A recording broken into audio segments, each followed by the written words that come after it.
4 novembre 2012, circuit de Yas Marina à Abu Dhabi. 3 ans après sa dernière victoire en Belgique et 2 ans après avoir quitté les paddocks, Kimi Räikkönen s'impose à nouveau en Formule 1 avec l'écurie Lotus. De quoi concrétiser le potentiel aperçu tout au long de la saison et définitivement confirmer qu'il savait bel et bien ce qu'il faisait en effectuant son retour.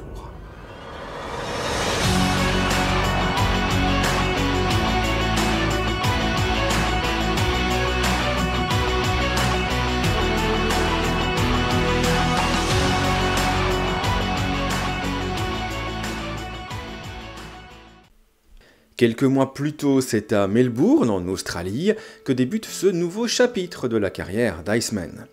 Et forcément, ce retour attirait autant les regards qu'il ne posait de questions.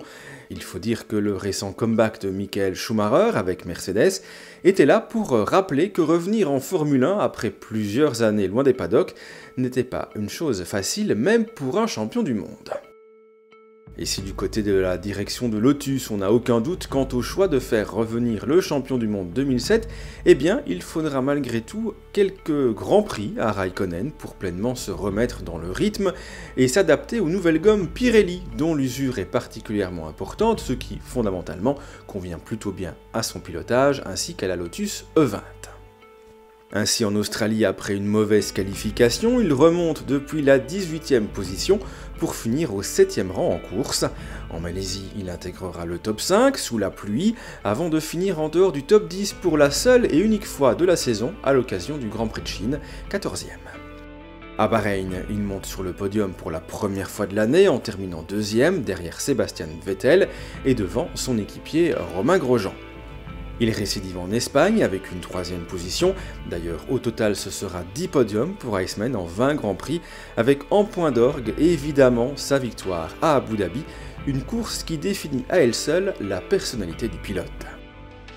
Qualifié 4e, son meilleur résultat en qualification, un exercice dans lequel d'ailleurs il n'avait pas toujours brillé cette année-là. Räikkönen réussit un bel envol et prend le meilleur sur la Williams de Pastor Maldonado, le surprenant vainqueur du Grand Prix d'Espagne, et la Red Bull de Mark Webber pour se retrouver 2e dans les échappements de Lewis Hamilton, jusqu'à son abandon au 9e tour, panne de pompe à essence.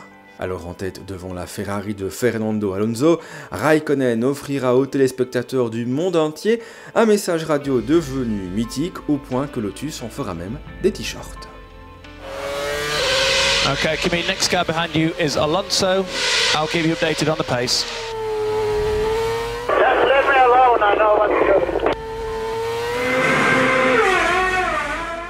Et au Brésil, dernière manche du championnat, le Finlandais proposera un duel particulièrement serré avec le futur retraité Michael Schumacher, une sorte de revanche de ce même Grand Prix en 2006. Look at this, Räikkönen and Schumacher inches apart coming through the center S's. I think they might have just touched.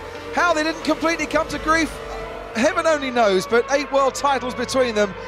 They're not bad drivers really, are they? That was absolutely sensational. Might be the old boy's last race, but he's not going to yield to Kimi Räikkönen. Fort d'une régularité à toute épreuve et au sein d'une écurie qui limite au maximum ses obligations médiatiques mais aussi marketing, Räikkönen terminera la saison à une très belle 3e place.